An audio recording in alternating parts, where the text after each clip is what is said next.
자, 이번 시간에도 제가 승소했던 사례 하나를 가지고서 여러분들과 한번 나눠보도록 하겠습니다. 자, 제목 보시는 것처럼 적법하게 선임된 관리인이 없다가 나중에 법원으로부터 임시관리인이 지정됐어요. 이렇게 임시관리인이 법원으로부터 지정된 경우에 종전관리비 청구, 나아가서 종전 미납관리비 소재기, 이게 소급적으로 유효한가? 결국 종전 미납관리비 청구는 소급해서 받아낼 수 있을까? 여기에 대해서 승소 판결이 있었고, 이런 내용 가지고 한번 말씀드려 보겠습니다. 자, 제가 먼저 질문을 읽어볼게요. 안녕하세요, 변호사님. 저는 경기도 하남에 있는 오피스텔 건물 임시관리인입니다. 임시관리인은요, 이거는 법원이 파견한 사람만을 말하는 거예요. 법에 의한 관리인을 임시관리인이라고 지칭하고 있습니다. 어떤 건물 보니까 관리인이 이제 안 계셔가지고 임시로 선임된 분을, 그런 분들을 명칭을 임시관리인이라고 하시더라고요. 그거 안 돼요. 잘못된 것입니다. 아무튼 저희 건물에는 적법하게 선임된 관리단 대표가 없었는데요. 미납관리비가 많아지자 종전부터 관리를 맡아 해오던 구분 소유자 한 분, 이분이 이제 회장님이셨는데, 이분이 이제 연장자이고 또 이제 덕망이 있으시고 하시다 보니까 이분이 관리를 많이 맡으셨어요. 무비용으로 봉사활동 하시면서 관리 행위를 해주시는 좋은 분이었습니다. 자, 이분이 관리단을 대표해서 법원에 관리비 청구 소송을 제기했습니다. 자, 그러자 관리비 소송을 당한 미납 구분 소유자들, 여기 임차인들 포함된 거죠. 이런 분들이 적법하지 않은 관리인이므로 그 회장님은 적법한 관리인이 아니기 때문에 청구가 부적법하다고 반박하였습니다. 자, 여기에 대해서 그 회장님인 구분 소유자 분은요, 법원에다가 임시관리인 선임 신청을 합니다. 제가 이제 조언을 드렸죠. 이 법도 생겼으니까 신청해 보세요 라고 했더니만 법원이 인정해 줬어요. 법원이 임시관리인 지정을 해줬습니다. 이 경우에 임시관리인 지정을 받기 전에 관리인이 아니면서 관리인 이제 어떤 행세를 하신 거잖아요. 이런 분들은 이제 참칭 관리인이라 하거든요. 이런 참칭 관리인으로서 제기한 소송, 관리비 소송이잖아요. 이게 소급적으로 유효할까요? 그리고 나아가서 이건 소재기 이전입니다. 소재기 이전에 관리인이 아니었음에도 불구하고 그 회장님이 관리비 내세요 라고 하면서 관리단 명의로 관리비 청구한 때가 있었거든요.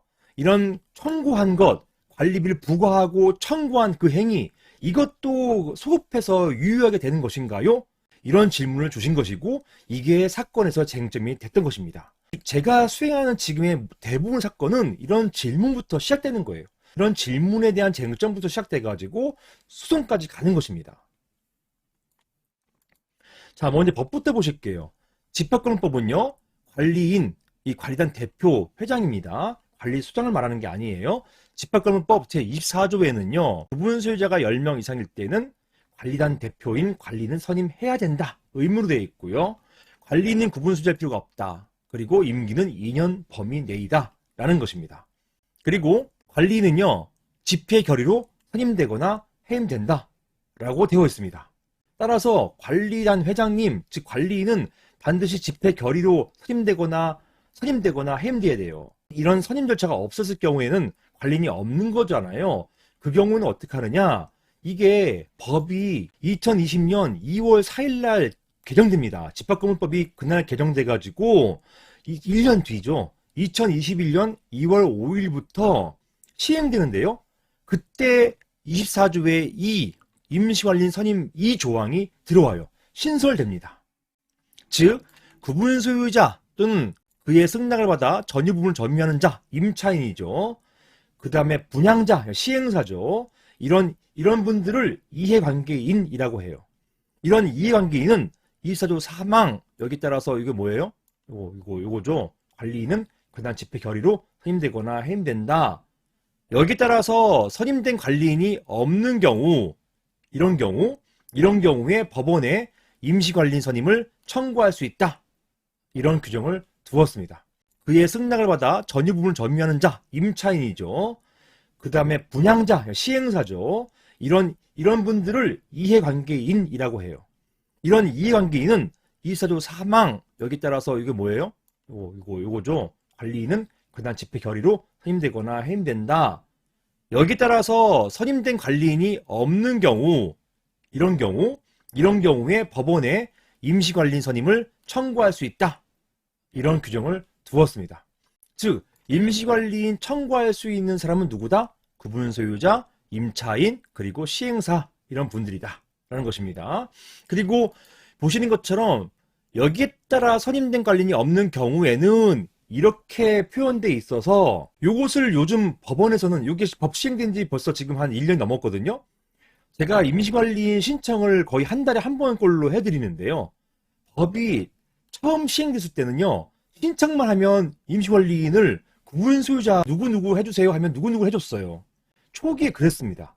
그러다가 이게 오히려 분쟁을 야기합니다. 어떤 구분 소유자를 임시관리인으로 세워줬더니 여기에 반대하는 다른 소유자들이 반발을 하니까 법원에서는 어떻게 하느냐, 몇 가지 요건을 제시해요. 하나는 뭐냐면 여기에 따라 선임된 관리인이 없는 경우여야 하니까 임시관리인 신청하려면 먼저 당신들이 한번 총회를 열어봐라. 거기다 집회를 열어보고 안 될 경우에 그때 비로소 임시관리인 선임 신청을 해라. 이렇게 보고 있습니다. 그래서 항상 관리인 선임을 위한 집회도 안 해보고 바로 임시관리인 지정 신청을 해버리면 그 경우에는 잘 안 받아들여져요. 자, 그리고 또 하나는 이건 법에 규정은 없는데요. 임시관리인 신청을 어떤 소유자로 합니다. 왜냐면 변호사나 다른 사람에게 하려면 이제 월 얼마씩 비용을 줘야 되니까 구분 소유자 중 누구를 신청하는데 누구 할 경우에 다툼이 있을 수 있다고 예상되면은 그 경우에는 구분 소유자들 중에 누구 또는 여기 신청인 중에 누구 이렇게 안 해줘요. 이 경우에는 법원이 지정한 변호사, 보통 절차는 이런 법원에서 관할 지방 변호사회에 의뢰합니다. 이 건물에서 임시관리인은 적절한 사람을 추천해 주세요 라고 하면 거기에 추천을 받아서 법원이 지정을 해줍니다. 그래서 직권으로 지정해 주거든요. 요즘은 이렇게 이 제도가 시행돼요. 따라서 요 점을 잘 알고 계셔야 됩니다. 임시관리인 신청한다고 해서 다 신청인 중에 한 명 또는 신청인 지정하는 자가 되는 게 아니에요. 임시관리인이 지정되기 위해서는 첫 번째 먼저 집회를 열었다가 이게 정교수 부족이나 또 다른 이유 때문에 안 될 때, 열리지 않을 때, 그럴 때 법원이 후견적으로 임시관리인을 선임해 주도록, 지정해 주도록 이렇게 하는 것이고요. 임시관리인 지정을 위해서 다툼이 예상되는 건물에서는 다툼이 없으면은 뭐 누가 돼도 상관없죠. 하지만 다툼이 예상된다고 법원이 판단할 경우에는 신청인 중에서 신청인들이 원한다고 해서 그 원하는 사람을 임시관리인으로 뽑아주는 게 아니라 임시관리인으로 지정해주는 게 아니라 법원이 정한 사람, 보통은 변호사입니다.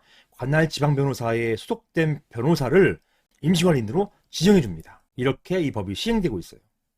자, 보시는 것처럼 원칙적으로 적법하게 선임되지 않은 관리단 대표, 즉 관리인은 이런 분을 이제 참칭 관리인이라 합니다. 이런 참칭 관리인은 관리비 청구할 수 없어요.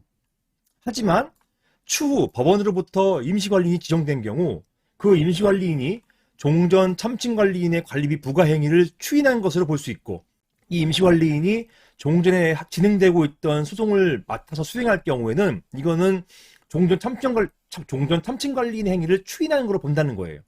그리고 이 경우에 참칭관리인의 관리비 부과 행위 그리고 관리비 청구 이런 소송 행위는 소급적으로 유효된다는 것, 이게 바로 판례의 태도입니다. 이게 수원지방법원 항소 판결이고 이 대법원에 확정됐어요. 이렇게 끝납니다. 자, 이런 판례의 태도 비춰볼 때 적법하게 선임된 관리인이 없다가 추후 임시관리인이 선임되었고 그 임시관리인이 종전 민원관리비 청구를 유지한다면 이게 추인하는 것이죠.